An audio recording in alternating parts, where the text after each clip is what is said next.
Yanmır. Buna yanmaq demək olmaz ki. Sabunçu rayonu Ramana Savxozu adlanan ünvanda, daha dəqiq desək Abbas Səhhət küçəsində bir neçə gündür ki, təbii qazın evlərə verilişi ilə bağlı problem yaşanır. Sakinlər deyir, havalar soyuduqca qazın təzyiqi də günü-gündən azalır. Deyirlər bu təzyiqlə nəinki ev qızdırmaq, bir stəkan suyu qızdırmaq da müşkülə çevrilib. Nəzərə alsaq ki, hava artıq soyuq üzünü göstərməyə başlayıb, bu səbəbdən sakinlərin narahatlığı da 1-ə 5 artıb. Yox dərəcəsində də yanmır. Zəifdir. Yoxdur qaz. Bax günümüz belədir. Hardasa bir 6-7 gündür belədir. Kombidə işləmir. İstilik yox evdə. Evdə xəstə var, yatır. Soyuq buz kimi. 10 günə yaxındır belədir. Birdən-birə azaldıblar. Bir balaca soyuq olan kimi aləm qarışıb bir-birinə. Yəni zəif gəlir, yanmır. Qadı açırsan, yox. Pnevmatika işləmir, kombi işləmir, evi qızdırmır. Səhərdən xanım çaydan qoyub üstünə 2 saatda çay qaynamır. Banası dövürdüm. Sakinlər onu da iddia edir ki, yaranan problemin səbəbini bilmirlər.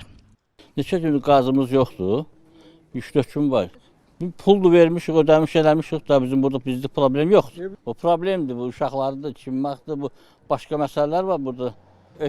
Ehtiyaclar o da ödənilmir axı onlarda.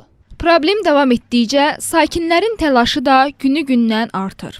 Deyirlər, indi soyuğa dözə bilmirik, amma qarşıda bizi sərt qış gözləyir. Odur ki, problemin həlli üçün dərhal addımlar atmaq lazımdır. Sakinlərin bu narahatlığını əsas götürüb, məsələnin həlli istiqamətində addımlar atmaq üçün Azəriqaz İstehsalat Birliyinə müraciət etdik. Real TV-nin çəkilişindən sonra birliyin əməkdaşları çəkiliş apardığımız ünvana yollanaraq problemi araşdırdı. Araşdırmadan sonra belə məlum oldu ki, səndəmə qazın təzyiqinin aşağı olması əslində qurum tərəfindən təhlükəsizlik məqsədi ilə atılmış bir addımdır.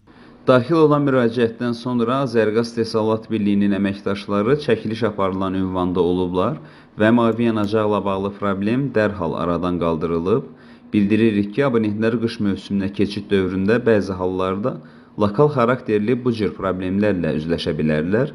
Bunun səbəbi havaların dəyişkən keçməsi ilə əlaqədardır. Belə ki, bu zaman qaz xəttlərinə yüksək təzyiqdə təbii qaz verilməməsi təhlükəsizlik məqsədlərinə hesablanır. Anlaşılan odur ki, Abbas Səhhət küçəsinin sakinlərinin qaz problemi müvəqqətidir.